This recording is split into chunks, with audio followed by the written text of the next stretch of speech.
Hi, it's Mike Harding at Harding Auto Services. Just thought we'd tell you about a Mustang Mach 1 that we've got in at the moment. We're just doing a bit of work on.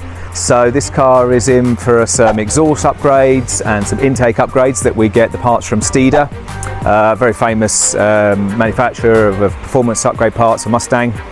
And then we're going to be doing some software development work to try and dial it all in to get improved throttle response, better traction and torque and drivability, and hopefully a few more ponies, and yeah, hopefully that should be good. So like all engines, it's all about air in and air out. Obviously the quicker that we can get the air in and the quicker that we can get the air out, the more performance we can get out of an engine. So one of the upgrades on the Mach 1 is just a freer flowing filtration and intake system so that we can get that air in unrestricted, and it's upgrading the OE cardboard air filter, which is quite restrictive. So this should help get all the air in that we need to get the extra performance.